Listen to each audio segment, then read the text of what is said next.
Namaskar children, welcome to the online geography class. As you all know, we were on the topic of origin of the earth, in which we had discussed about different theory which is related to the origin of the earth. Now today we are going to study about the Big Bang theory, which is very important theory of the origin of the earth. Look children, so many theories you have studied. We have studied mostly 3-4 theories about the origin. But the modern theory which is very important for you to understand, that is known as Big Bang theory. This theory is very important और सबसे ज़्यादा accept की गई जो theory है वो है Big Bang theory. This theory has been given by Edwin Hubble in 1920, but इसको जो exactly वो मिला valid माना गया that time was 1972. Now come to the theory. What is this theory said to you? According to this theory, everything is the universe emerged in the form of a single particle. इस theory के अनुसार ये माना जाता है कि universe बनने से पहले एक सिंगल पार्टिकल था जो कि मूव कर रहा था. You can say that atom moving in the universe. So that time universe was not completely made up.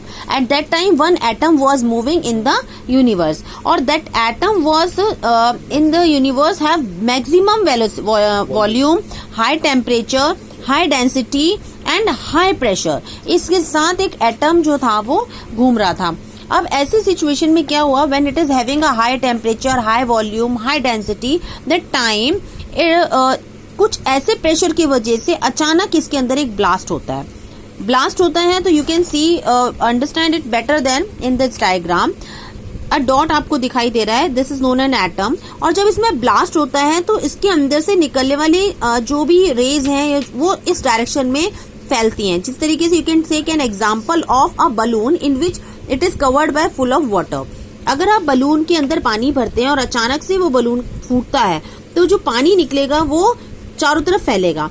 और अगर ये मान लीजिए कि उसमें ग्रेविटी नहीं है या ग्रेविटी ना होने की वजह से वो वाटर किस पोजीशन में जाएगा, तो यू कैन सी देयर जब ये ब्लास्ट हुआ यूनिवर्स के अंदर there was no gravity in that time. No gravity थी, जीरो ग्रेविटी यूनिवर्स में थी. ब्लास्ट हुआ और यही ब्लास्ट होने के बाद जो छोटे छोटे पार्टिकल्स निकले, this particles form are moving from each other. Particles are moving far from each other. ये एक दूसरे से दूर दूर हुए और बाद में यही पार्टिकल्स किस फॉर्म में नजर आए आपको, प्लैनेट्स के फॉर्म में. So children, we can understand that the Big Bang theory said a very important another example we can take. एक बलून आपने लिया जो कि पहले एयर से फुल नहीं है. When you are blow air in the balloon, तो इस बलून के ऊपर आपने जो एक डॉट बनाए हुए हैं, कुछ डॉट्स, ठीक है. जैसे आपने इसके अंदर हवा को ब्लो किया और जैसे ही इसके आकार में चेंज हुआ, that means these dots will also be far from each other. ये डॉट्स भी एक दूसरे से दूरी बना लेंगे. दैट मीन्स बिल्कुल ऐसा ही एग्जाम्पल लेते हैं हम यहाँ पर कि जब ये एटम टूटता है तो इससे जो पार्टिकल्स निकले वो दूर दूर हुए और इससे यूनिवर्स में कई सारी गैलेक्सीज बन गई. So this is said by the big bang theory. This theory is very important for you all to understand. You can understand with the in another example you can see in your book, the galaxies are moved apart as the space between expanded. Galaxies are large rotating aggregation of stars held together by gravity. So children, you know that if zero gravity is there in the universe, what will happen? Obviously universe was much smaller in the beginning.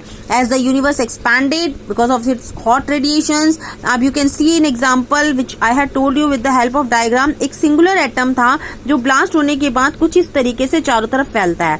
And misty clouds of matter already existed. All those clouds collapsed upon themselves. They were pulled together by their own gravity and formed cluster of galaxies which I had told you, and like those of the Milky Way. The stars might have broken up to the form of their planets like those of our solar system.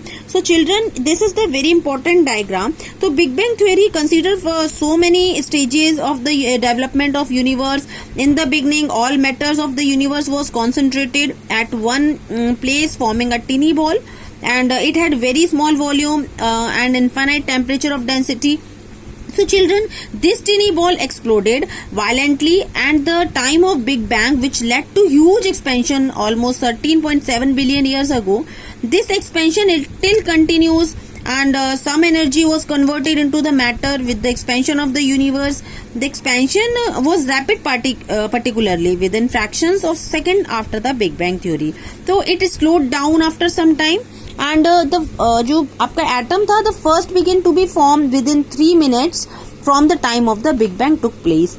So children, temperature dropped, ये मान लीजिए कि 4500 kelvin तक जो temperature है वो नीचे आ जाता है, बिल्कुल नीचे हो जाता है या कम हो गया. Then gave rise to the atomic matter, the universe became transparent. So children, this is the Big Bang theory and very important for theory in the origin of the universe. So children, please read it carefully and understand it, because in the NCERT book this theory is limited.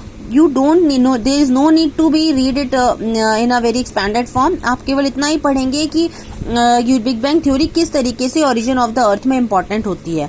Okay इसके अलावा हम अपनी next class में star formation, light year and the formation of planets को study करेंगे. Thank you so much.